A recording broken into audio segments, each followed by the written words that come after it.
Entonces, para estudiar las anemias, debemos tener un punto referencial. Y ese punto referencial es la determinación de la hemoglobina. No sirve el hematocrito. ¿Por qué? Porque hay situaciones, sobre todo en la anemia más frecuente en el mundo, que es la anemia ferropénica, en donde se pierde la relación que hay 1:3 entre hemoglobina y hematocrito. Si yo tengo 15 de hemoglobina, supongo que debo tener 45 de hematocrito. En la anemia ferropénica esta relación se pierde. Por eso es fundamental conocer el nivel de hemoglobina. Entonces, la hemoglobina es una proteína sumamente compleja que está compuesta, como dice en la diapositiva, por 4 subunidades proteicas que se unen a un grupo X. Es importante, y estas son las unidades, ¿no?, que en la región central de estas cadenas globínicas hay un espacio para esta proteína que es el 2,3-difosfoglicerato. ¿Por qué es importante el 2,3-difosfoglicerato? Porque a medida que vamos subiendo en altura, por ejemplo, una persona que vive por encima de los 1000 metros, 2000 metros, tiene una alta concentración de 2,3-difosfoglicerato y eso le permite soltar rápidamente el oxígeno, que es la función de la hemoglobina, transportar oxígeno. La hemoglobina está constituida por 2 cadenas globínicas alfa que son constantes. Todas las hemoglobinas normales tienen cadenas alfa. Y la hemoglobina que más tenemos en porcentaje es la hemoglobina A, que está constituida por 2 cadenas alfa y 2 cadenas beta. El hierro que se incrusta aquí y el núcleo. Siguiente. Entonces, podríamos decir que la hemoglobina es una proteína sumamente compleja que está constituida por 2 estructuras. El núcleo, que a su vez está constituido por una fracción proteica llamada protoporfirina, y el hierro que tiene que estar con valencia 2 para que pueda captar oxígeno y llevarlo. Y una fracción totalmente proteica que está genéticamente determinada y se llama fracción globínica, que está constituida por 2 cadenas alfa que son constantes, genéticamente determinadas en el cromosoma 16, y 2 cadenas no alfa que van a dar el nombre de la hemoglobina de acuerdo a la cadena. El cromosoma 11 puede formar cadenas beta, cadenas gamma y cadenas delta. Entonces, es la que determina el tipo de hemoglobina que vamos a formar. Siguiente. Entonces, la hemoglobina del adulto se llama hemoglobina A o simplemente hemoglobina A1. Está constituida, como hemos dicho, por 2 cadenas alfa que son las constantes, y en este caso las cadenas no alfa son cadenas beta. En el adulto representa el 98% de toda nuestra hemoglobina, pero en el recién nacido es apenas el 20%. En segundo lugar tenemos a la hemoglobina A2, constituida por 2 cadenas alfa y 2 cadenas delta. ¿Por qué es fundamental la hemoglobina A2 para el diagnóstico de las beta-talasemias, que son anemias hemolíticas congénitas? En las beta-talasemias, la hemoglobina A2 está incrementada y ese es el punto a favor para pensar en ellas. En el recién nacido es apenas el 0,5%. Por último está la hemoglobina fetal, que está constituida por 2 cadenas alfa y 2 cadenas gamma. En el adulto máximo es el 2%, pero en el recién nacido es el 80%. ¿Cuál es la característica en relación al oxígeno de la hemoglobina fetal? Que es muy afín al oxígeno, no lo suelta. Y por eso entendemos por qué a nuestro nacimiento nosotros nacemos con 60 de hematocrito. Porque la gran cantidad de hemoglobina que tenemos es de tipo fetal. Retiene el oxígeno. Más o menos al 7º mes del nacimiento es que la hemoglobina del niño ya se parece en mayor cantidad a la hemoglobina del adulto. Por eso, para estudiar las anemias hemolíticas congénitas que tienen que ver con los diferentes tipos de hemoglobinas, tenemos que esperar por lo menos a que el niño tenga 7 a 8 meses de nacido, no apenas nacido. Siguiente. Los valores de hemoglobina dados por la Organización Mundial de la Salud para los diferentes estratos en relación a la edad, sobre todo, y al sexo, teniendo en cuenta que estos valores son para las personas como nosotros que vivimos por debajo de los 1000 metros de altura. Cuando se pasan los 1000 metros de altura es que sube el nivel de hemoglobina. Entonces, los adultos varones debemos tener en promedio 15 de hemoglobina con un rango de 2, por lo tanto de 13 a 17. Las mujeres en promedio de 14 con un rango de 2, por lo tanto de 12 a 16. ¿Qué pasa en la gestación? En la gestación, que es un estado fisiológico temporal, la madre aumenta en su volumen plasmático sobre todo las proteínas. Las proteínas que intervienen en la coagulación. ¿Para qué? Para no morir desangrada durante el parto, porque se supone que el parto debe ser lo más natural posible. ¿Qué es lo que pasa en las grandes ciudades como Lima? Sobre todo en las clínicas, que el ginecólogo te induce a hacer una cesárea, que no es lo fisiológico. ¿Para qué? Para gastar plata. Se supone que ustedes van a ser mis colegas y, por lo tanto, muchos secretos no debemos tener entre colegas, ¿no? Entonces, lo natural es que el niño nazca fisiológicamente, y eso lo demuestran las mujeres que viven en la sierra y en la selva, que dan a luz solas en su casa. Solo cuando el parto se complica, que es el menos del 10% de los partos, es que se necesita pues un médico, ¿no? Los niños menores de 12 años deben tener las hemoglobinas similares a la mujer adulta. En relación a las personas, ya no se les dicen ancianos ahora, ¿no? Se les dicen adultos mayores. Los niveles de hemoglobina son similares a los adultos jóvenes. ¿Qué es lo que varía en el adulto mayor? La cantidad de células a nivel de la médula ósea. Cuando se cumple 60 años, se invierte la cantidad de células. En el adulto joven, la médula ósea está llena de células hematológicas. En el adulto que tiene más de 60 años y está normal, los valores de hemoglobina siguen siendo parecidos a los adultos jóvenes. Pero cuando estudiamos la médula ósea, ella va siendo reemplazada por tejido adiposo, por envejecimiento natural. Pero ¿cuál es la característica de la médula del adulto mayor? Que cuando se enfrenta al estrés hipóxico, hiperplasia las células rojas y se vuelve hipercelular, hasta que supera el cuadro de anemia. Una vez que supera el cuadro de anemia, vuelve a su estado basal, que es, entre comillas, hipocelular, con mayor cantidad de grasa. Entonces, la característica del adulto mayor es que se adapta rápidamente, haciendo que se produzcan más células hematológicas o hematopoyéticas cuando se encuentra en hipoxia. Siguiente. Importante esto, sobre todo para Perú, que tiene 34 pisos ecológicos. Cuando nosotros vivimos, como lo que estamos aquí, por debajo de los 1000 metros, no hay ninguna corrección. Pero cuando ya se llega a los 1000 metros, le tengo que incrementar el 0,2% al nivel de hemoglobina que me da la máquina, que me da el laboratorio. ¿Por qué? Porque estoy en una zona con más hipoxia. Y así sucesivamente, ¿no? Entonces, nos trasladamos más o menos a Cusco, ¿no? Cusco, que es la capital arqueológica de América, está en este rango, ¿verdad? Entre los 3.000 y los 3.500. Cusco estará los 3.250, 3.300. Entonces, ¿qué significa, sobre todo para la mujer en edad reproductiva, que menstrua? Que la mujer cusqueña debe tener por lo menos 14 de hemoglobina como mínimo, o un poco más. Entonces, si ven que ella determina que su valor de hemoglobina es 12, le tengo que quitar ese valor. Este valor que está aquí, que es un poquito más, ¿no? Porque no está entre 3.000 y tampoco está en los 3.500. Quizá le quite 12, entonces de 12 pasa a 10 y ya tiene 20. Entonces, ¿qué pasa en nuestro sistema de salud? Que el síndrome anémico está subregistrado, porque el serumista que va no se toma el trabajo de aplicar la tabla, ¿no? Y si vamos al techo del mundo, que es Cerro de Pasco, peor, ¿no? Porque más o menos tengo que quitarle 4. Si esa mujer tiene 12, menos 4 es 8, que ya está. Si la comparamos con una mujer de Lima, el rango de anemia entre moderada y severa. Menos de 8 es una anemia severa. Siguiente. Entonces, ¿cómo podríamos definir a la anemia? A la anemia la podemos definir con sus dos componentes. Si estoy hablando de los glóbulos rojos o de las células, a pesar de que sabemos que el glóbulo rojo no es una célula, sino es un resto nuclear, un resto celular, ¿no?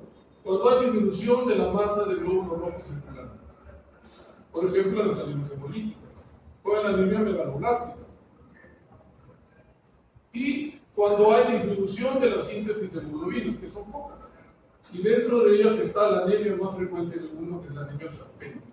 En la anemia ferropénica hay menor síntesis de hemoglobina. ¿Por qué? Porque falta hierro. Y el hierro hemos visto que es un elemento fundamental para la síntesis de hemoglobina. Siguiente. Entonces, el cuadro clínico de las anemias lo podemos agrupar en síntomas generales que se van a presentar en todas las anemias y los síntomas específicos que son propios de cada anemia. Los síntomas generales, si la persona tiene una disminución importante de la hemoglobina, obviamente va a haber palidez. La astenia es el síntoma que se presenta en el 100% de las anemias, sean leves, moderadas o severas. ¿Qué es la astenia? Lo que tienen ustedes en este momento, sueño y flojera. Quizás no sea porque tenga la hemoglobina disminuida, sino por el momento en que estamos. Estamos después del almuerzo, con calor y así. Bueno, entonces, la astenia es la flojera, que se presenta en el 100% de las anemias. Inclusive, así haya solo ferropenia, o sea, disminución del hierro, sin anemia. Después viene el incremento del sueño, que también a esta hora uno está cansado porque ha almorzado, por lo tanto el oxígeno llega poco al cerebro. Después vienen los mecanismos compensatorios cuando la anemia es severa, menos de 8 de hemoglobina, incremento de la frecuencia cardíaca y por lo tanto taquicardia. Recordando que la anemia, cuando es importante, es una de las pocas entidades médicas que me da una insuficiencia cardíaca de débito alto. ¿Por qué? Porque se incrementa la frecuencia cardíaca. La otra es el hipertiroidismo, también donde se ve incremento en la frecuencia cardíaca. Y como el corazón crece temporalmente, se hace insuficiente para las válvulas y aparece el soplo sistólico multifocal, que es básicamente 2/6. Es un soplo muy tenue, pero que está presente en todos los focos. Cuando un soplo es patológico, está en un solo foco. Perdón, cuando un soplo es patológico, está en un solo foco. En cambio, la anemia se escucha en todos los focos. Se corrige la anemia y desaparece el soplo. Los síntomas específicos sí están en relación a la etiología. Siguiente. Entonces, ¿cómo clasificamos a las anemias? Hay un sinnúmero de clasificaciones, pero una que es bastante didáctica y práctica es aquella que tiene en cuenta el número de reticulocitos. ¿Qué es un reticulocito? Un reticulocito es un glóbulo rojo joven, pero que ya está circulando en la sangre periférica. Y el recuento reticulocitario normal es hasta 2%. Cuando está por encima de 2%, está incrementado. Entonces, las anemias por menor producción, que son las más frecuentes, y dentro de ellas está la anemia ferropénica, se caracterizan porque tienen un recuento reticulocitario disminuido o máximo normal, pero nunca incrementado. En cambio, las anemias hemolíticas o por mayor destrucción son aquellas que tienen un recuento reticulocitario corregido por encima del 2%. Siguiente.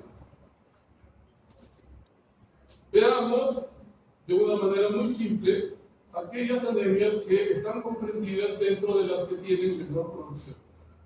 Repito, van con recuento reticulocitario normal o disminuido. En primer lugar, las anemias carenciales. ¿Qué significa carencia? La falta de algo. Puede ser porque no ingiero lo que necesito, caso de los pobres. Porque ingiero lo que necesito y lo pierdo, caso de las mujeres que menstruan. Entonces, la anemia ferropénica es la anemia más frecuente en el mundo. Y cuando el país en donde se presenta tiene una alta prevalencia, me dice que el sistema de salud es malo, es inadecuado, como sucede en nuestro país, y que hay mucho pobre. Después vienen las anemias megaloblásticas, que quizá otro médico les va a hacer, ¿no? En las anemias megaloblásticas hay una falla en la síntesis de la célula. No en la hemoglobina. La hemoglobina está normal. Por eso la anemia megaloblástica es macrocítica hipercrómica, a diferencia de la anemia ferropénica, que es microcítica hipocrómica. Entonces, en las anemias megaloblásticas, las células se forman mal. Y la médula ósea las reconoce como patológicas y las destruye. Por eso es que en la anemia megaloblástica puede haber pancitopenia, ¿Qué es la pancitopenia? La disminución del número de neutrófilos, la disminución de la hemoglobina y la disminución de la plaqueta. Pero es una pancitopenia benigna, porque la persona recibe la vitamina que le falta, sea el ácido fólico, que es la B9, o la vitamina B12, que es la cobalamina, y soluciona el problema. En segundo lugar están las insuficiencias medulares. Y un ejemplo clarísimo de una insuficiencia medular es la mal llamada aplasia medular, que sería hipoplasia medular. ¿Qué significa sin, verdad? Plazo tejido, del griego. Una persona es incapaz de vivir sin tejido medular, se muere, no hay opción. Entonces, el término correcto sería hipoplasia medular, que puede ser leve, moderada o grave. Los síndromes mielodisplásicos. ¿Qué son los síndromes mielodisplásicos? Son situaciones donde la persona que ha nacido normal, por alguna razón, adquiere una alteración cromosómica. Y esta alteración cromosómica me imita lo que pasa en la anemia megaloblástica, que las células se forman mal y se destruyen en la médula. Y por lo tanto, tiende a la pancitopenia también. En tercer lugar están las neoplasias hematológicas, que desafortunadamente son uno de los cánceres más frecuentes en el mundo. Y el cáncer hematológico más frecuente en el mundo es la leucemia aguda. ¿Cómo defino leucemia aguda? Con un término muy simple, con una definición muy corta y muy simple. Cuando por cualquier razón la persona tiene más del 20% de los cánceres, sea en la sangre periférica o sea en la médula ósea. Y la leucemia aguda puede ser linfoide o mieloide, que son las dos líneas en donde se diferencia la célula madre, ¿no? Estirpe linfoide, estirpe mieloide. Las leucemias crónicas también pueden ser mieloides o linfoides. En las leucemias crónicas no hay plasma, hay incremento del número de células maduras. Por ejemplo, en la leucemia mieloide crónica yo voy a ver en la sangre periférica muchos leucocitos y dentro de ellos voy a ver mielocitos, juveniles, bastones, segmentados y también hipergranulosis. Por ejemplo, voy a ver incremento de los neutrófilos, incremento de los eosinófilos e incremento de los basófilos. Las plaquetas también estarán incrementadas. Luego vienen los linfomas, que son de dos tipos. Hodgkin, más frecuente en los niños, y no Hodgkin, más frecuente en los adultos. El mieloma múltiple, que afecta a un tipo muy especializado de linfocitos B, que son las células plasmáticas de plasmocitos. ¿Y qué producen? Las inmunoglobulinas. ¿Cuáles son las inmunoglobulinas? 5. En orden de frecuencia: la G, la A, la M, la D y la E. Por lo tanto, el mieloma más frecuente será un mieloma IgG, que felizmente, como la partícula es pequeña, la persona puede vivir muchos años. En cambio, el mieloma IgM, como la IgM es una molécula muy grande, se va a trombosar y muriendo. Felizmente, los mielomas IgM son escasos, no son frecuentes. Después tenemos los síndromes mieloproliferativos crónicos. ¿Cuándo digo que una persona tiene un síndrome mieloproliferativo crónico? Cuando tiene tendencia a la pancitosis. ¿Qué es pancitosis? Incremento de los leucocitos, incremento de la hemoglobina, incremento de la plaqueta. Con esplenomegalia, que debe estar presente en el examen clínico. Y toma el nombre de acuerdo al tipo de célula que está más comprometida. Por ejemplo, la policitemia vera compromete manzanos rojos. Por lo tanto, la persona tendrá una hemoglobina de 20 o más de 20. Pero también puede haber leucocitosis y trombocitosis. Pero lo más llamativo es la eritrocitosis. Luego tenemos la leucemia mieloide crónica, en donde puede o no haber anemia, pero lo más llamativo es la presencia de células mieloides inmaduras. Por ejemplo, voy a encontrar mielocitos, comelocitos, bastones, etc. Y además los otros granulocitos. Los basófilos, por ejemplo, que casi nunca se ven en la sangre periférica, aparecen en la leucemia mieloide crónica. Los eosinófilos, que también son raros de ver, aparecen en la leucemia mieloide crónica. Y el dato característico al examen clínico es la esplenomegalia, que puede llegar hasta la fosa ilíaca. Cuanto más grande esté el vaso, más células habrá en la sangre periférica. Después tenemos a las anemias mielotísicas. El término mielotisis viene del griego, mielo, melo, la tisis a distancia. Por lo tanto, es la situación donde una persona que tiene un cáncer que no es hematológico, este cáncer que no es hematológico invade la médula ósea y le quita espacio a la célula. Y se presentan con citopenia. Los cánceres que más espacio quitan son los adenocarcinomas. Por ejemplo, en el varón es más frecuente que haga un cuadro de mielotisis o de invasión a la médula ósea el cáncer de próstata. En la mujer el cáncer de mama. En ambos sexos el cáncer de estómago. Y también aquí se pueden incluir a las infecciones granulomatosas, como por ejemplo la brucelosis, la tifoidea y la tuberculosis biliar. ¿Por qué? Porque la tuberculosis biliar tiene diseminación por vía hematógena. Después, en quinto lugar, tenemos a la segunda anemia más frecuente en el mundo después de la anemia ferropénica, que es la anemia llamada por enfermedad crónica, que en realidad se debería llamar anemia por inflamación. Porque cuando ingresa un agente externo a nuestro organismo, ¿cómo responde nuestro organismo? Enviando a los neutrófilos y a los monocitos a detenerlos, ¿verdad? ¿Y eso qué me hace? Incrementar la proteína C reactiva, o PCR. Entonces, una característica de esta anemia es el incremento de la proteína C reactiva, que es lo que puedo evidenciar al laboratorio.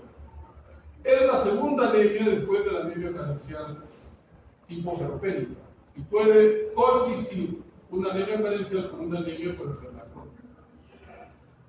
Entonces, repito, la característica de la anemia por enfermedad crónica es que si yo quiero estudiar la ferritina, como la ferritina es un reactante de fase aguda, la voy a encontrar alta.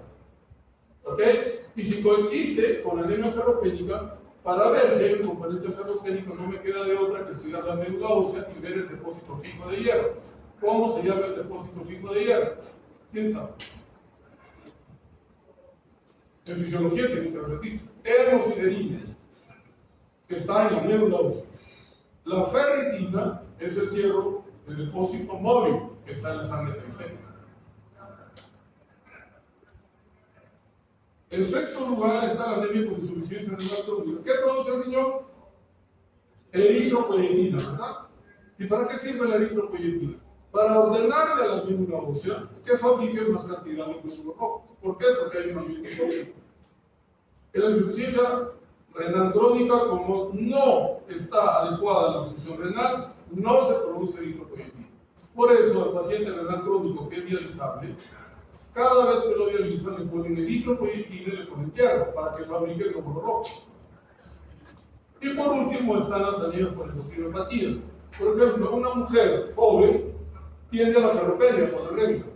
Cuanto más día regla, más ferropénica será. Y por eso tiene el cabello seco, las uñas secas, la piel seca, pero sigue teniendo su cabello largo y ahora se ha convertido en vegana y vegetariana. Un consejo, sin pelear, sin pelear. Mientras ustedes menstruen, deben comer alimentos de origen animal. ¿Por qué? Porque el hierro animal está con valencia 2, pasa directamente a la sangre. No necesita del pH del estómago para absorberse. En cambio, el hierro vegetal puede estar en cantidad abundante en una fruta o en una verdura, pero necesita del pH ácido del estómago para poder convertirse a 2 y poder absorberse. Es más difícil. Cuando ya sean abuelos ya pueden hacer las endocrinopatías estamos aquí, ¿no? Entonces, por ejemplo, una mujer o una persona que sea hipotiroidea, una mujer, digamos, ¿qué va a pasar con la regla menstrual? O con la regla y la menstruación en la hipotiroidea, que va a ser más abundante y más cercana. Se pierde el ritmo. Por lo tanto, ¿qué va a pasar? Va a perder más hierro. Está el componente inflamatorio y también consume más ácido fólico, porque tiene que formar más células para no entrar en anemia. Entonces, las endocrinopatías le dan una anemia multifactorial. Lo mismo sucede con el hipertiroidismo. Siguiente. Las anemias por mayor destrucción o también llamadas hemolíticas, aquellas en donde los reticulocitos están por encima del 2%. Las puedo dividir en dos grandes grupos, congénitas, el defecto está en el glóbulo rojo, o adquiridas, el glóbulo rojo sufre una agresión de un agente externo. Veamos primero las anemias hemolíticas congénitas. Van a tomar el nombre de la parte del glóbulo rojo que está comprometido. Si compromete la membrana, se llamará membranopatía. La membranopatía más frecuente en el mundo es la eferocitosis hereditaria, en donde el glóbulo rojo pierde esa forma bicóncava. ¿Para qué tiene forma bicóncava el glóbulo rojo? ¿Qué me puede decir? Para poder estirarse todo lo que pueda y atravesar, como lo he dicho, cualquier calibre de vasos. El esferocito no lo puede hacer, porque al ser pequeño y redondo no se adapta. ¿Y qué va a pasar? Se destruye. Y aparece el cuadro hemolítico. ¿Cómo me doy cuenta del cuadro hemolítico? Porque lo veo histérico, pálido y con esclerosis legal.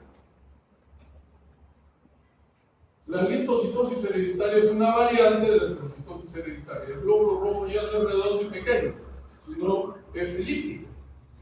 Pero también igual se destruye porque no se puede adaptar. Cuando se comprometen las enzimas, ¿para qué me sirven las enzimas? Para fabricar la energía del glóbulo rojo, ¿verdad? ¿Y cómo representamos la energía del glóbulo rojo?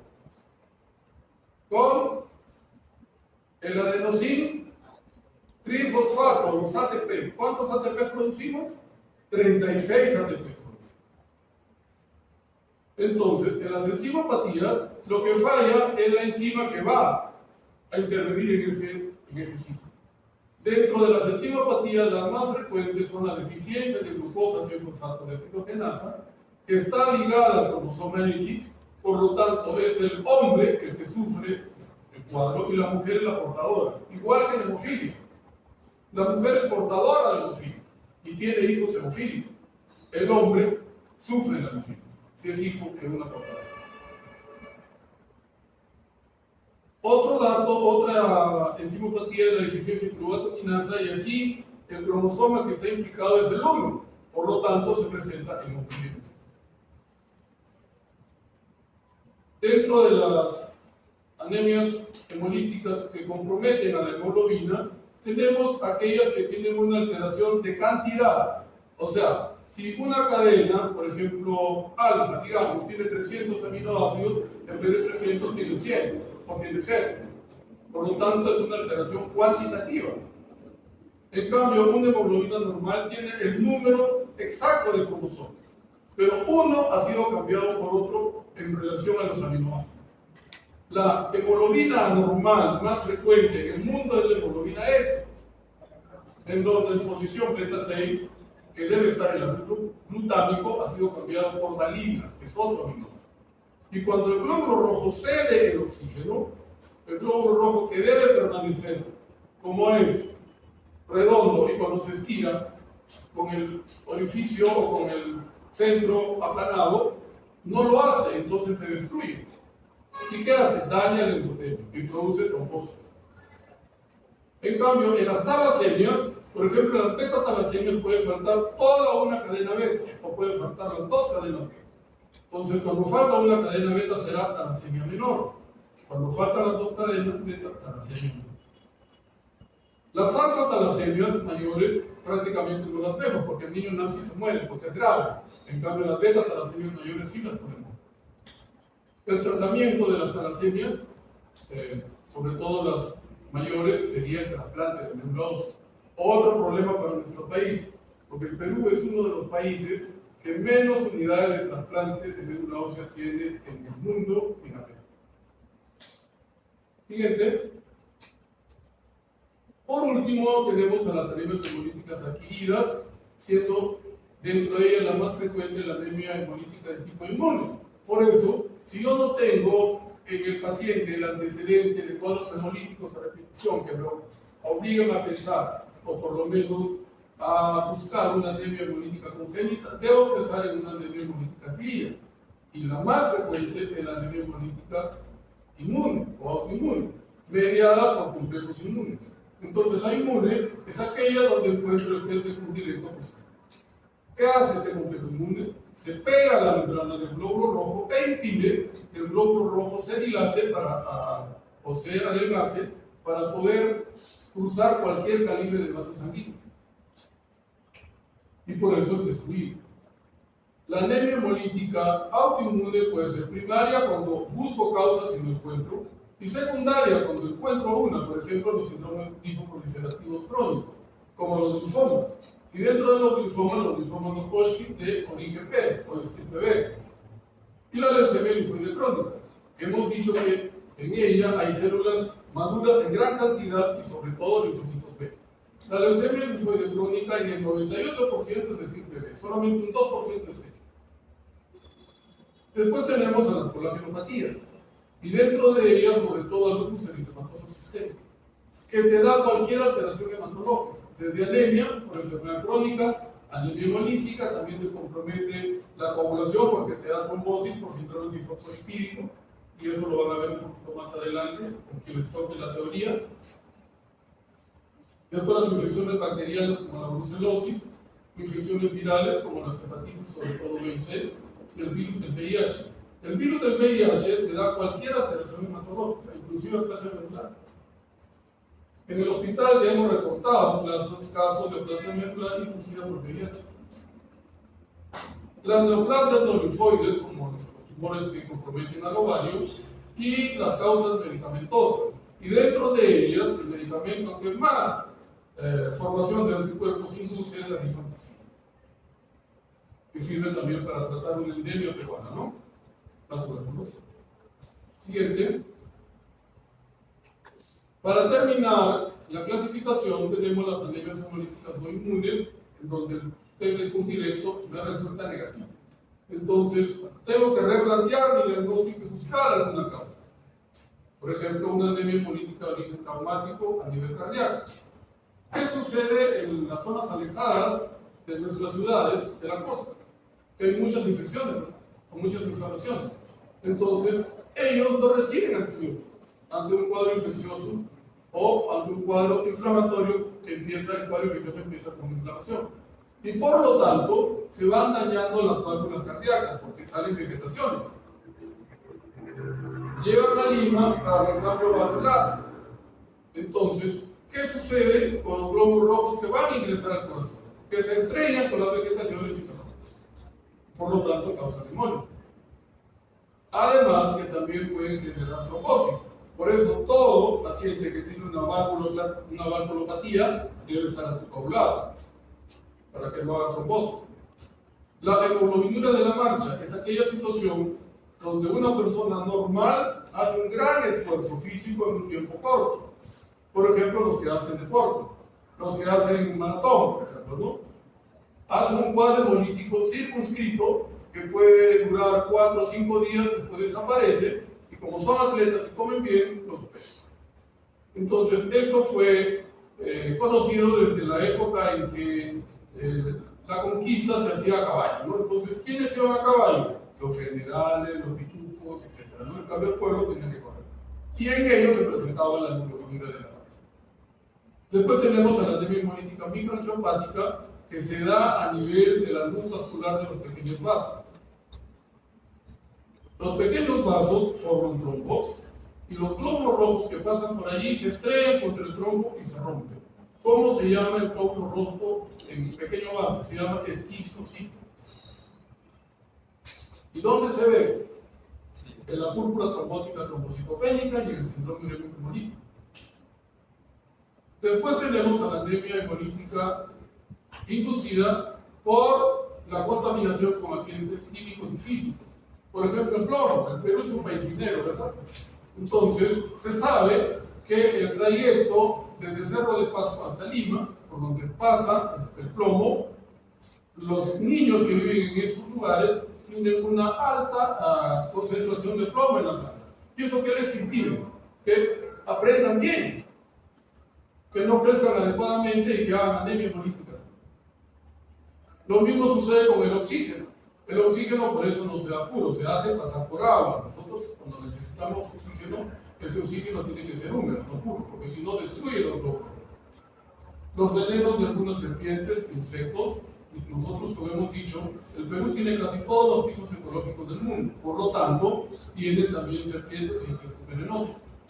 Y las quemaduras cuando comprometen más del 10% de la superficie corporal.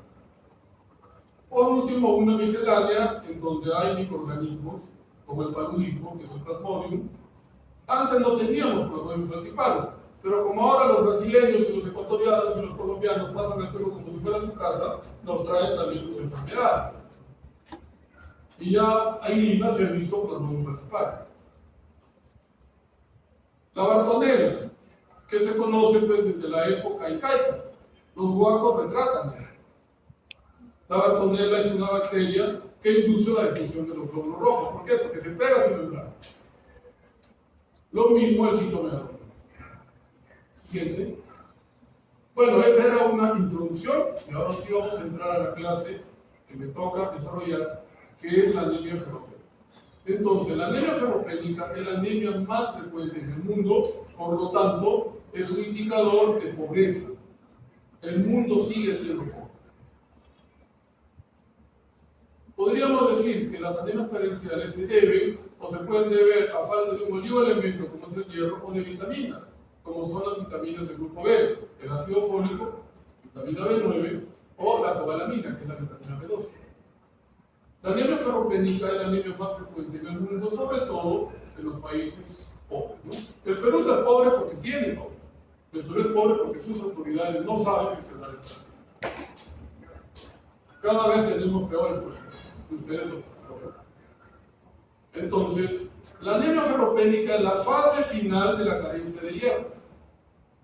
La primera fase se llama ferropenia prelatente, en donde lo único que vamos a encontrar es que no hay depósitos fijos de hierro. Esta es la médula ósea. ¿Cómo se llama? Hemosiderina. No hay hemosiderina. Es lo único. Allí todavía no hay ninguna evidencia de cuadro clínico. La segunda fase se llama ferropenia latente, donde además de la primera parte, ya hay disminución de la ferritina y una alteración en la saturación de la transferina. Recordar que la transferina se debe saturar en las 2/3 partes de su tamaño. Y como consecuencia de lo anterior, aparece el último estadio, que es la eritropoiesis ferropénica, en donde los glóbulos rojos son pequeños, son pálidos y son anémicos.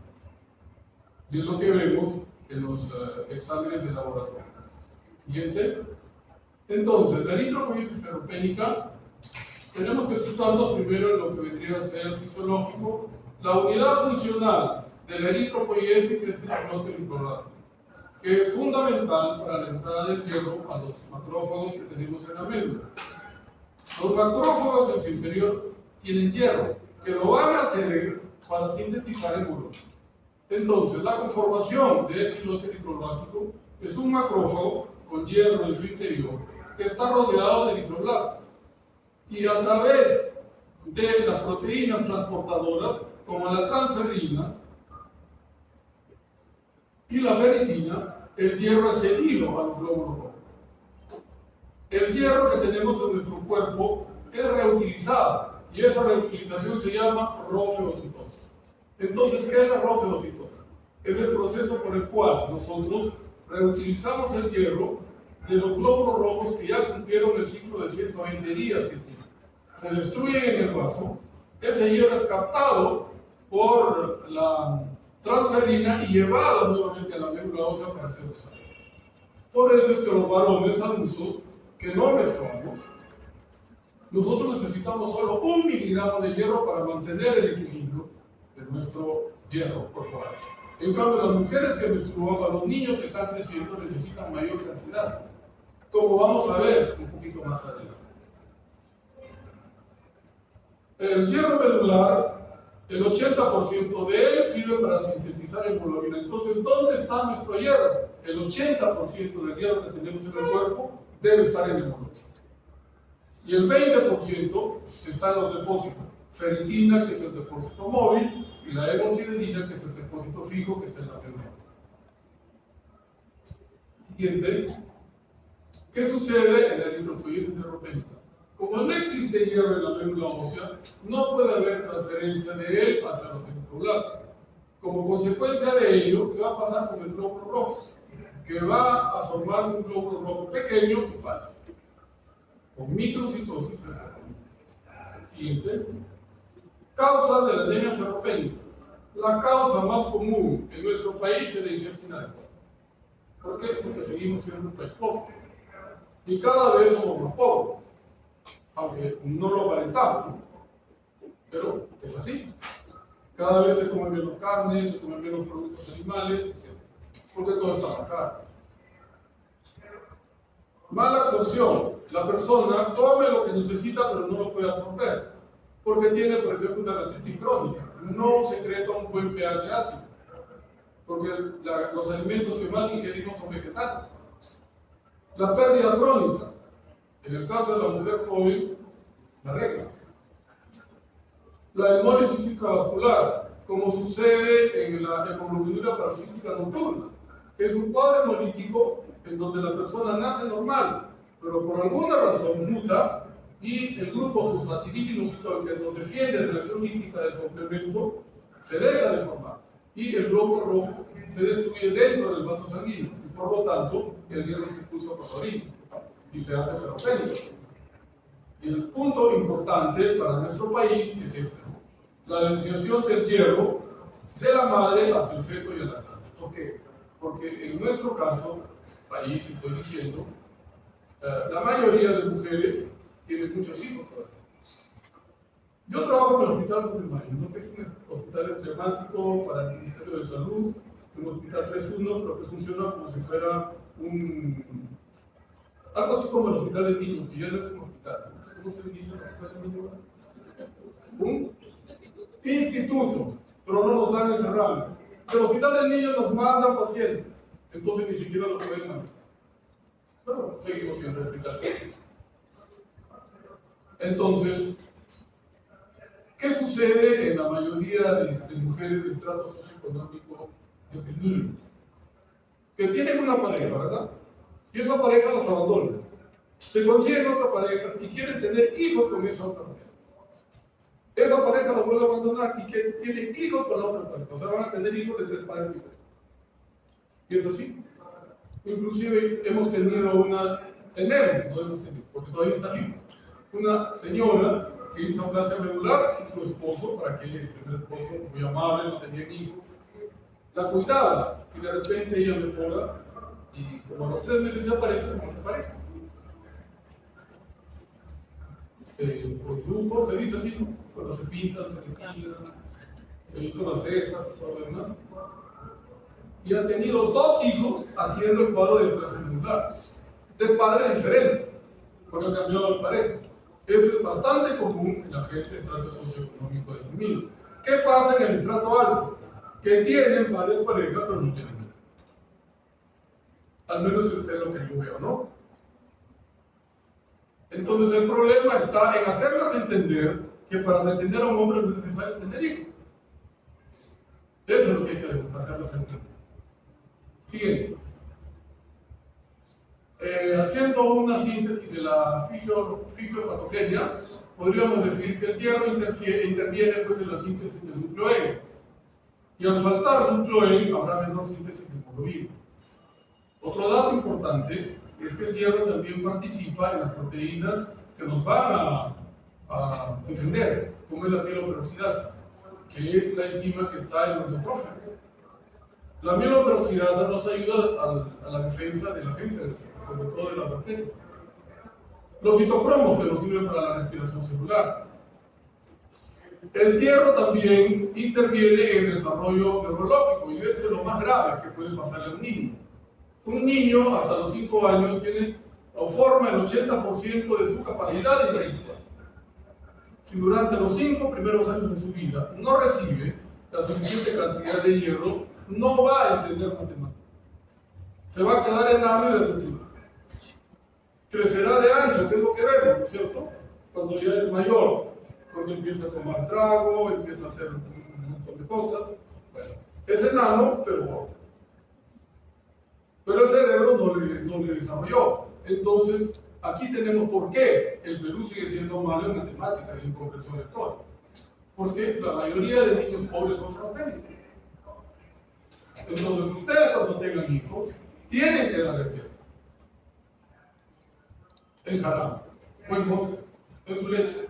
Porque los hierros que tenemos ahora El hierro polimaltosado viene en gota y en jarabe, se puede dar a la leche, en la leche. Sabe a chocolate, el niño no toma con jarabe. Solo que sí le tiñe las heces y lo tiene un poco, pero se le da fruta. Entonces, este es el gran problema, no el rendimiento intelectual. Entonces, repito, hasta los 5 años se desarrolla el 80% del potencial intelectual de un ser humano. A partir de los 5 años solo le queda un 20%, pero ellos no es tanto. Entonces, por eso es que el Perú está mal en matemáticas, en comprensión lectora. Después tenemos que el niño se torna irritable, los niños se tornan muy llorones. Si un niño te dice que le duele la cabeza es porque realmente le duele la cabeza, no es porque tiene jaqueca como disculpen la mayoría de mujeres, ¿no? Porque tienen problemas. ¿Y la pica? ¿Qué es la pica? La necesidad imperiosa de ingerir una sustancia que usualmente no se ingiere: tierra, papel, yeso, cabellos. En el 2 de mayo hemos operado a una chica que se comió el cabello y formó un tricobesor, o sea, un tumor de cabellos en el abdomen, se obstruyó, tuvimos que operarla y se le sacamos una pelota de pelo. Disfunción de la secreción del ácido gástrico.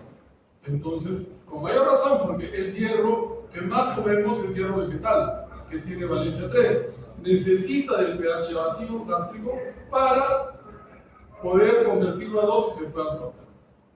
Por eso es mejor el hierro animal. El hierro animal con valencia 2 pasa de frente, no necesita de esa conversión. También el hierro participa en la composición de la glucosa. Entonces, ¿qué vamos a ver en las personas que tienen carencia de hierro? Labios secos, piel seca, cabello seco, con horquillas, que se abre y luego se cae. Yo no soy ferroviario. El colega de ella tampoco. Son herencias. Nos tocó. En las vías gastrointestinales, en la piel estará seca. Por eso las mujeres siempre están con su cremita, ¿no? Que se echan ahí en la piel. Y las aleras, las uñas sobre todo, ¿no? La primera fase es la platoniquia, la uña que tiene la curvatura hacia arriba se aplana. Eso se llama platoniquia. Y cuando invierte la curvatura se llama coiloniquia o uña y cuchara. Siguiente. Entonces, ¿qué síntomas de la anemia ferropénica debo buscar cuando hago un examen? Aunque ahora ya lo examinamos. Solamente miramos los exámenes auxiliares. En la boca, la glositis. ¿Qué es la glositis? La lengua de papilar. La lengua también tiene un alto recambio celular. ¿Y para qué nos sirve la papila? Para sentir la comida, ¿no? El sabor de la comida. Si uno no tiene papilas, ya no come, porque no siente agrado. La estomatitis. Los labios secos. La queilitis comisural. Requebrajamiento de las comisuras labiales. A nivel de las uñas, primero la uña se adelgaza, se aplana y eso se llama platoniquia. Luego invierte la curvatura, que se llama coiloniquia o uña y cuchara. Los cabellos, como hemos dicho, primero se tornan secos, se tornan muy opacos, escasos, se caen. La pica, que es la necesidad imperiosa de consumir algo que usualmente no se come, como tierra, hielo, papel, etc. ¿Cómo se llama la avidez por comer hielo? Pagofagia. Y la de hierro, de la de tierra, geofagia. En el estómago, los pliegues gástricos que deben estar presentes se aplanan. Siguiente. Y aquí algunas cosas que debemos saber examinar, ¿no? Por ejemplo, en los ojos, ¿qué voy a ver? Que la esclerótica se adelgaza, entonces me deja ver la parte oscura del ojo y veo las famosas escleras azules. ¿Dónde lo veo? En los niños y en las mujeres que tienen una anemia ferropénica importante. La queilitis comisural, requebrajamiento de las comisuras labiales. La platoniquia, no sé si se ve bien, porque debería estar un poco más oscuro. La uña está entuchada. Y la glositis atrófica, la lengua de papilar. ¿Cómo diferencio una glositis atrófica ferropénica de una megaloblástica? Que la glositis atrófica ferropénica, la lengua es pálida. En cambio, en la megaloblástica, rojo intenso. Por eso, la glositis en anemia megaloblástica, seguramente el colega que les haga la clase le dirá que se llama glositis de Hunter. Lengua roja, depapilada y con pústulas. En cambio, la anemia ferropénica está solamente depapilada y pálida. Siguiente. Otro problema. Poblaciones de alto riesgo para anemia ferropénica, los niños que crecen mucho. Recuerden, cuando uno nace con un peso y una talla, ¿no es cierto? Lo normal es que midamos más o menos 70, 75 centímetros, ¿no? Al año tendremos que haber triplicado el peso y aumentado por lo menos 25 centímetros de talla. ¿Qué significa eso? El organismo de ese niño está en hipermetabolismo y por lo tanto necesita gran cantidad de hierro. ¿Quién se lo va a dar? La madre. ¿A través de qué? De la leche materna. Pero para el estado de la madre es importante hasta que esté gestante. Una vez que da luz, se olvida de la madre y se preocupa del niño. Pero si a la madre, que antes yo la controlaba cada cierto tiempo, le miraba cómo estaba su hemoglobina y cómo estaba su ferritina, ahora ya no me interesa. Entonces, ¿quién alimenta al niño? La madre, ¿cierto? Por eso los niños peruanos te hacen anemia antes de los 6 meses, donde debe empezar la lactancia. Te hacen anemia en los 2 o 3 meses. ¿Por qué? Porque son hijos de ferropénicos. Entonces los niños que crecen tanto, ¿no? Después el niño crece también un poco menos en intensidad que en el primer año, pero también entre los 2 y 5 años. Luego la adolescencia, y aquí sí se ve el varón. ¿Por qué? Porque baja su rendimiento intelectual, bajan las notas en el colegio. Creció mucho, se estiró y consumió hierro. Entonces, ¿cómo lo ves? Con sueño, desganado, y cerrando la puerta de su cuarto para hacer otras cosas. Entonces, las mujeres en edad reproductiva con la regla, y acuérdense, cuando empiezan a menstruar la regla es desordenada. No viene todos los meses igual. A veces 3 meses que no viene y cuando les viene, vienen abundante cantidad.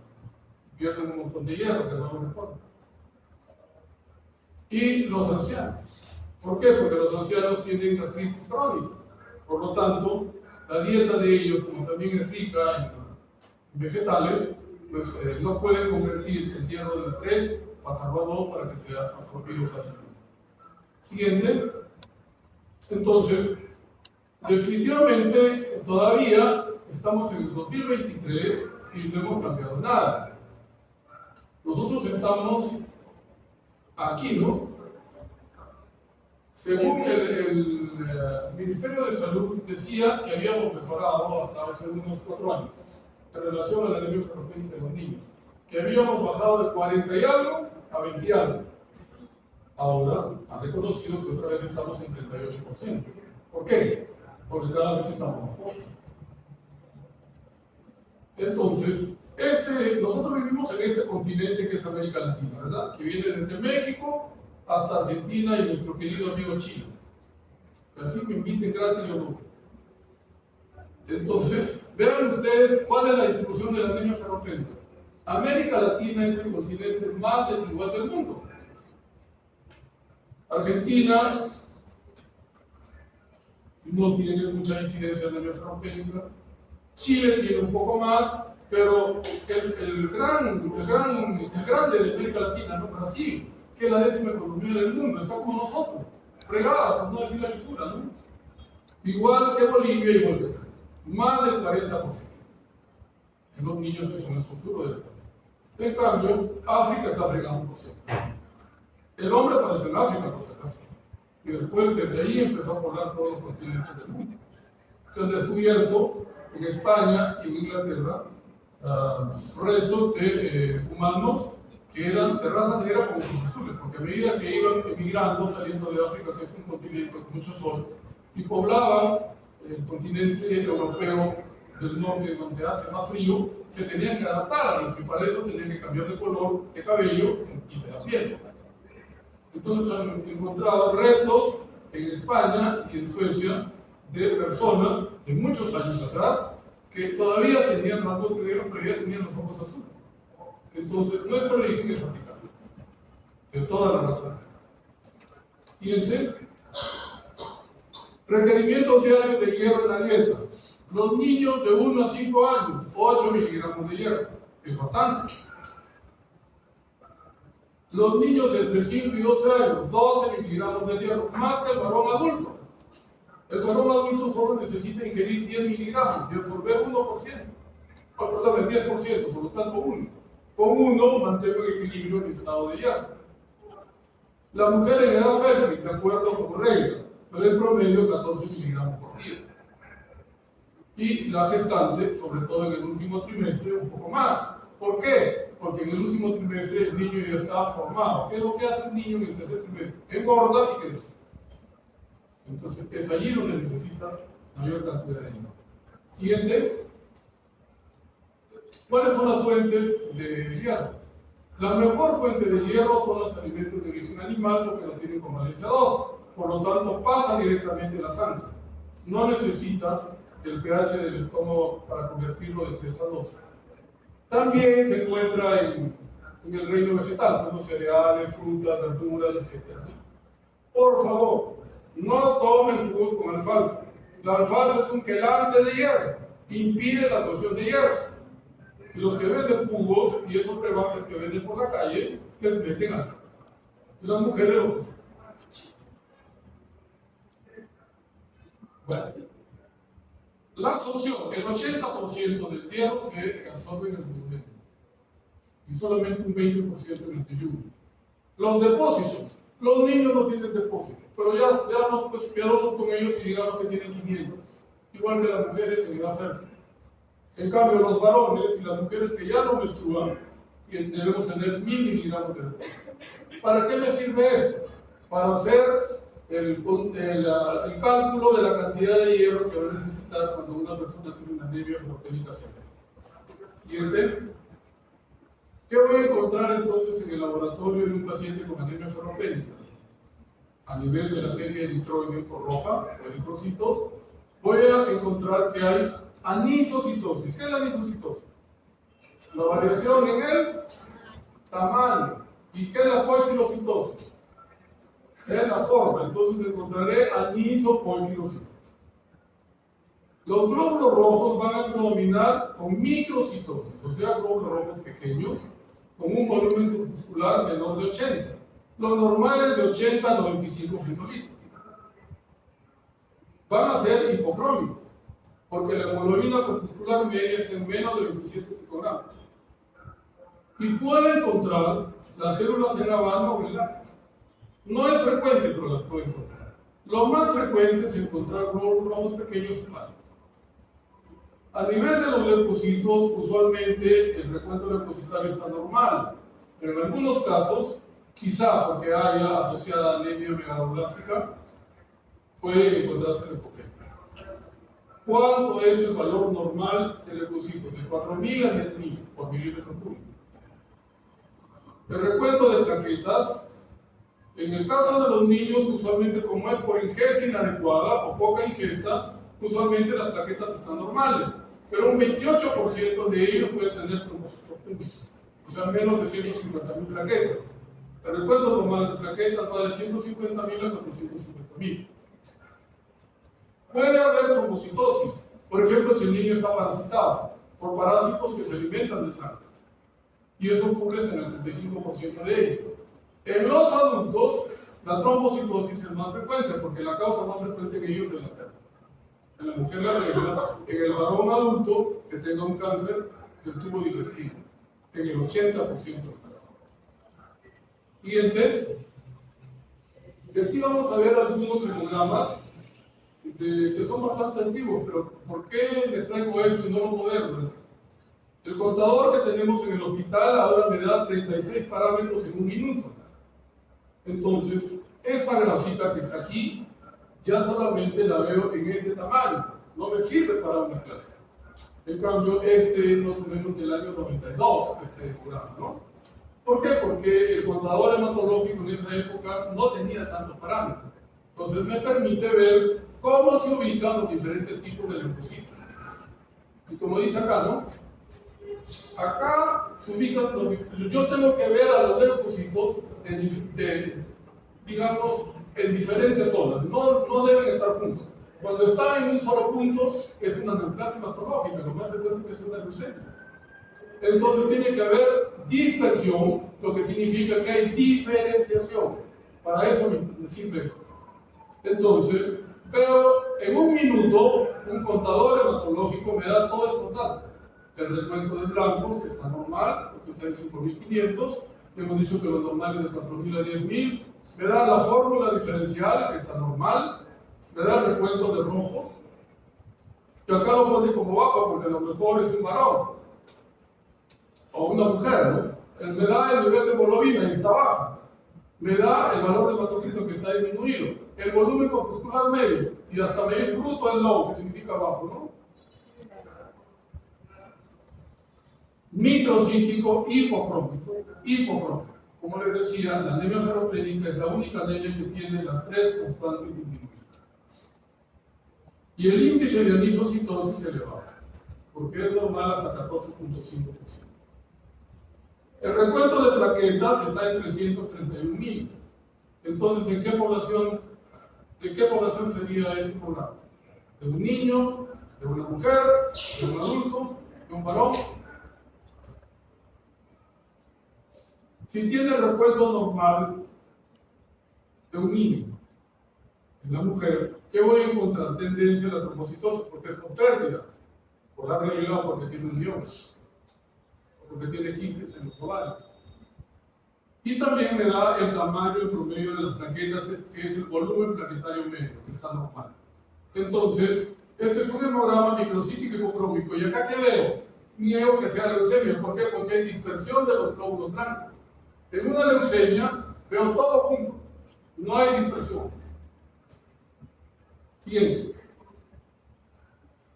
Y esto es lo que veo en el flutil de sangre periférica. ¿Qué veo? Alitos, como aquí, ¿no? Una hipocromía intensa, porque debería ser rojo, no rojo.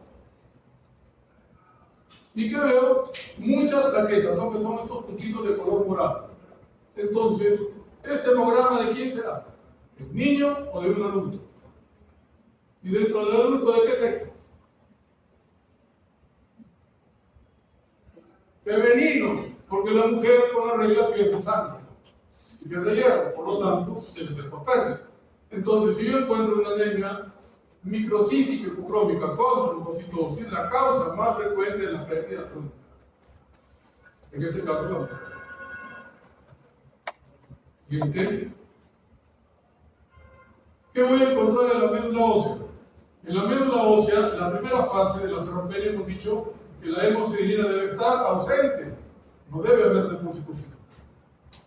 Y la celularidad estará normal o incrementada. ¿Por qué? Porque la eritropoyetina, que es producida por el riñón, está incrementada. ¿Y qué le dice a la médula ósea? Fabrican los glóbulos rojos, pero esos glóbulos rojos, como no tienen suficiente cantidad de hierro, van a ser microcíticos hipocrómicos. Si estudio el metabolismo del hierro, el hierro sérico debe estar disminuido. La capacidad de unión de la transferina estará incrementada, porque hay poco hierro que la satura. Y la ferritina, que es la prueba de oro, debe estar disminuida. ¿Qué es lo que dice la Organización Mundial de la Salud?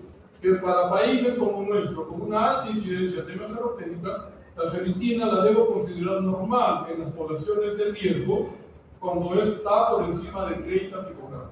No como nos ponen en el laboratorio. Porque si yo veo, hasta en el laboratorio del 12 de mayo, me ponen que la ferritina en 12 la consideran normal, pero me están dando valores para Estados Unidos. Yo no vivo en Estados Unidos, vivo en Lima, Perú. Entonces tengo que interpretar el hemograma de ese paciente de acuerdo a mi realidad. ¿Ok?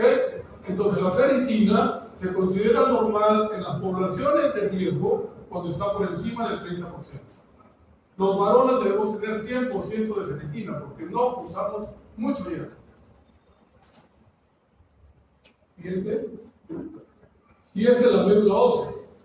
Una médula ósea normal, esta es la espícula de la médula ósea, que la tiño con un colorante especial para ver los depósitos de hierro y veo que puede ser de un color verdoso o de un color celeste, pero que está homogéneamente distribuido. Entonces, esta es una hemosiderina normal.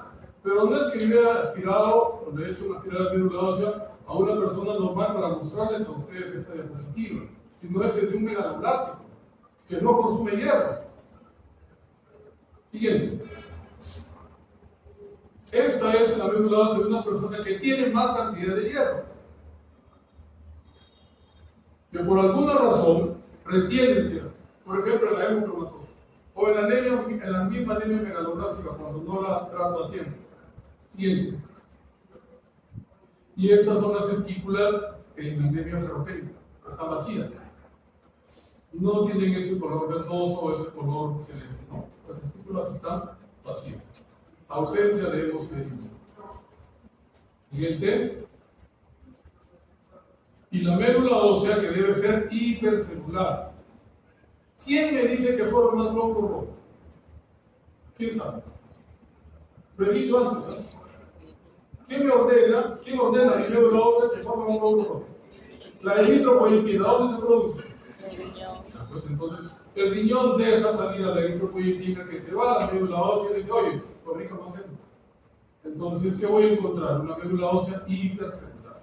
Así sea un anciano, mientras le dure la anemia. Siguiente. El tratamiento. Según la Organización Mundial de la Salud, el tratamiento en lo posible debe ser a través de la vía oral. Para los adultos, debo darles entre 100 a 200 miligramos de hierro elemental por día, según los valores de hemoglobina. ¿Y cuál es mi punto de corte? 10. Con 10 de hemoglobina se normaliza la absorción del hierro, que es el 10% de lo que recibo. Cuando la persona tiene menos de 10%, absorbe más. Entonces, yo a todos los ferropénicos los debo empezar a tratar con 200 miligramos de hierro oral. ¿El sulfato ferroso cuánto tiene de hierro? ¿Quién se acuerda? ¿Quién sabe? Tiene 60 miligramos. Entonces, si yo le quiero darle 200, ¿cuántas tabletas le tengo que dar? 4, ¿no? No, 3 no, es 180. 4 le tengo que dar. Pero ¿qué pasa con el sulfato ferroso? Estriñe, da mal sabor, hace vomitar a la mujer y lo mata. Entonces, ¿qué hacemos nosotros en el hospital? Le damos hierro sacarato, hierro parenteral, que se aplica por la vena a razón de una ampolla por hora, se indica por mes 2 ampollas, y un cloruro de sodio, pero se tiene que ponerse en su posta o en el mismo hospital. Entonces, tengo que dar, si tiene menos de 10, le doy 200 miligramos hasta que me llegue a 10 de hemoglobina. Cuando llega a 10 de hemoglobina le bajo y esto me demora entre 2 a 3 meses. Entonces la primera fase del tratamiento es normalizar el valor de hemoglobina. Y eso me toma entre 2 a 3 meses. La segunda parte es normalizar los depósitos, o sea, la ferritina. Y eso me toma 2 a 3 meses adicional. Por lo tanto, el tratamiento completo en una persona ferropénica varía entre 4 a 6 meses. Pero, si la mujer menstrua, tengo que estarla controlando cada cierto tiempo para ver, porque dentro de 6 meses viene otra vez con anemia, porque ya le dejé de dar el peso. Entonces, ¿qué es lo que hacemos? Que le damos hierro durante su etapa menstrual, para que no bajen el hierro que pierden. Aquí hay bastante mujercita, entonces tienen que tomar en cuenta todo esto, ¿no? Entonces, el tratamiento total me dura pues entre 4 a 6 meses, la mitad, 2 a 3 meses para normalizar la hemoglobina, 2 a 3 meses para normalizar la ferritina. Hay situaciones en donde no puedo usar el hierro oral. Por ejemplo, si la persona es intolerante, o si la persona ha sido operada y no tiene modelo, o no tiene estómago. Entonces, tengo que utilizar la vía parenteral. En el año 1989, Ganzoni, un investigador, inventa esta fórmula. Dice, cantidad de fierro en miligramos que debo dar es teniendo en cuenta la hemoglobina ideal. Trabajemos con una mujer que vive en Lima. ¿Cuánto sería la hemoglobina ideal mínima para una mujer y media? 12, ¿no? Y ella tiene 8. 12 menos 8. Por su peso en kilos. digamos 60, por 2.2, que es el volumen plasmático, más los depósitos. En el caso de las mujeres, 500 miligramos, en el caso de los varones, 1000 miligramos. A ver, hagan la operación con 8 de hemoglobina, ¿cuánto les sale? Así es.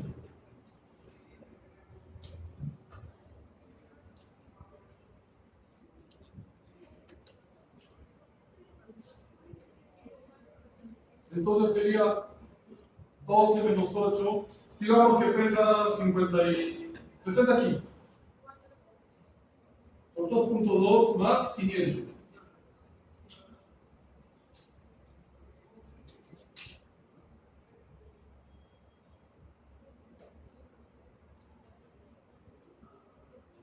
¿Cuánto salió?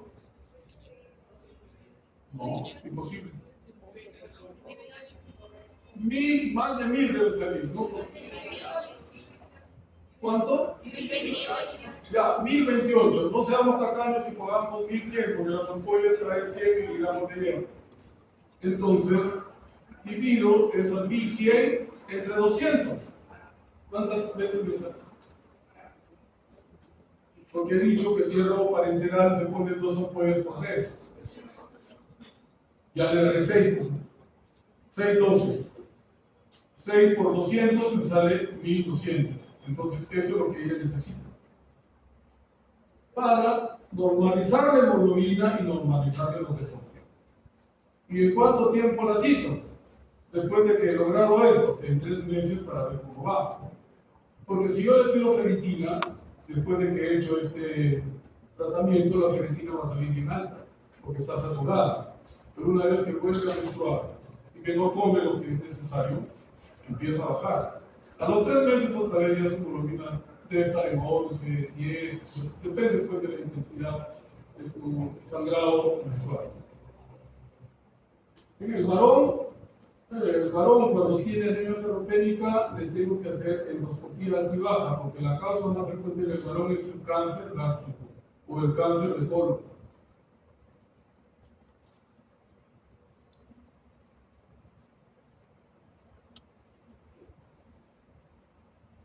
Siguiente. Ahora nosotros en el Perú tenemos este tratamiento que no es una propaganda, por si acaso parece traído el genérico, que es el hierro policarboximaltosa. En un frasco hay 500 miligramos de hierro. Entonces, ¿qué dice el fabricante? Si la persona tiene menos de 10 de hemoglobina, le puedo dar 2 frascos endovenosos en 30 minutos. Y a la semana le doy un frasco. O sea, le estoy dando 1500 miligramos de hierro. Pero cada frasco vale entre 780 soles o 1000 soles. ¿Quién tiene en el Perú para gastar casi 1500 soles? No más, ¿no? Casi 3000 soles. ¿Quién vota esto? Las clínicas privadas, ¿no? Y te ayudan al seguro que tienen. Entonces te consumen tu plata. Entonces ya están yendo al hospital diciendo que ellos, de buena gente, en vez de que compren los 3, te regalan uno y te dan. Pero que tienes que llamarlo por teléfono para que te haga eso. Con el hierro sacarato van bien, se demora un poco más, pero van bien. Yo le puedo poner hasta 3 dosis por semana.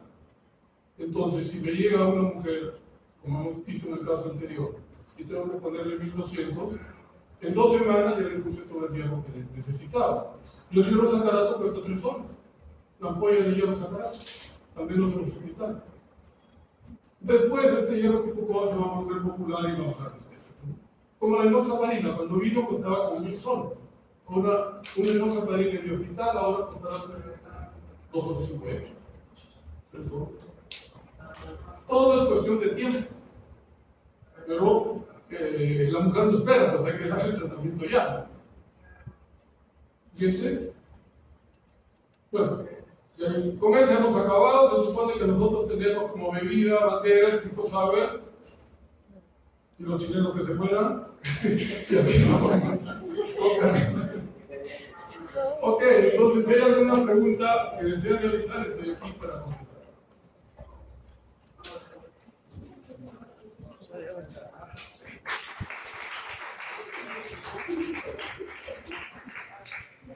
Muchas gracias, pero yo no quiero aplausos, quiero preguntas.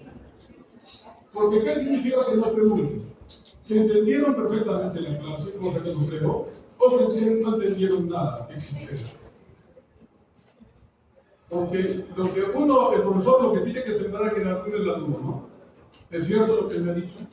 Entonces, ¿qué hago? Voy a mi libro y leo. Porque yo te puedo estar engañando. No es mi estilo, pero puede ser.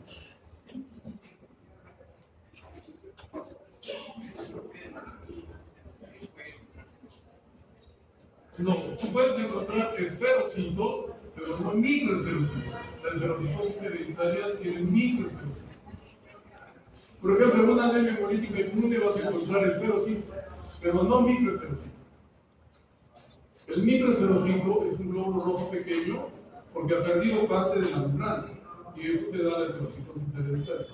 Por eso el microesferocito no tiene la hendidura, no es bicóncavo, es redondo y pequeño y por lo tanto rígido. Se va a destruir a los centímetros. En cambio, en la anemia hemolítica sí hay esferocitos, pero son de tamaño normal, no son pequeños. ¿Por qué? Porque el complejo inmune se adosa a la membrana y le impide deformarse. Y por eso se destruye. ¿Algo más? Entonces, ya que me han aprendido, espero que las mujeres consuman carne, que sean veganas, vegetarianas, cuando ya sean abuelas, y que los hombres también pues, consuman sus alimentos, ¿no? Y que se porten bien y que respeten a las mujeres, si no los agarran a palazos. Bueno, hasta luego, nos veremos en una próxima. Chao.